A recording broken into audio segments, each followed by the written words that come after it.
this is the Peter Pan story, roughly speaking. Peter Pan is this magical boy.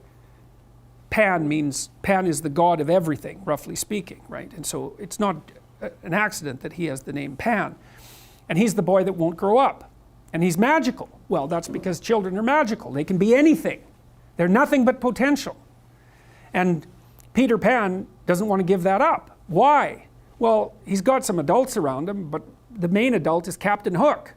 Well, who the hell wants to grow up to be Captain Hook? First of all, you've got a hook. Second, you're a tyrant. And third, you're chased by the dragon of chaos with a clock in its stomach, right? The crocodile. It's already got a piece of you. Well, that's what happens when you get older. Time has already got a piece of you. And eventually, it's got a taste for you. And eventually, it's going to eat you. And so Hook is so traumatized by that he can't help but be a tyrant. And then Peter Pan looks at traumatized Hook and says, well, no, I'm not sacrificing my childhood for that. So that's fine, except he ends up king of the Lost Boys. In Neverland, well, Neverland doesn't exist, and who the hell wants to be king of the Lost Boys? And he also sacrifices the possibility that he'll have a real relationship with a woman, because that's Wendy, right? And she's kind of conservative, middle class, London-dwelling girl. She wants to grow up and have kids and have a life. She accepts her mortality, she accepts her maturity. Peter Pan has to content himself with Tinkerbell. She doesn't even exist. She's like the fairy of porn. She doesn't exist. She's the substitute for the real thing.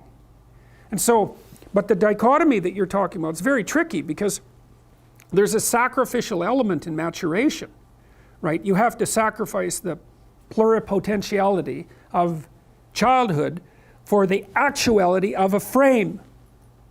And the question is, well, why would you do that? Well, one reason is it happens to you whether you do it or not. You can either choose your damn limitation, or you can let it take you unaware when you're 30, or even worse, when you're 40. And then that is not a happy day. And I see people like this, and I think it's more and more common in our culture, because people can put off maturity without suffering an immediate penalty. But all that happens is the penalty accrues, and then when it finally hits, it just wallops you. Because when you're 25, you can be an idiot. It's no problem. Even when you're out in a job search, it's like, well, you don't have any experience and you're kind of clueless. It's, yeah, you're young, it's no problem. That's what young people are like, but they're full of potential. Okay, well, now you're the same person at 30. It's like people aren't so thrilled about you at that point. It's like, what the hell have you been doing for the last 10 years? Well, I'm just as clueless as I was when I was 22. It's, yeah, but you're not 22. You're an old infant, right? And that's an ugly thing, an old infant. So part of the reason you choose your damn sacrifice, because the sacrifice is inevitable, but at least you get to choose it. And then there's something that's even more complex than that in some sense, is that the problem with being a child is that all you are is potential, and it's really low resolution. You could be anything, but you're not anything.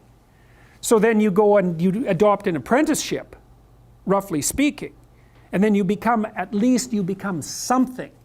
And when you're something, that makes the world open up to you again. Like if you're a really good plumber, then you end up being far more than a plumber, right? You end up being a good employer. Not that plumbers, I'm not putting plumbers down. It's like more power to plumbers. They've saved more lives than doctors.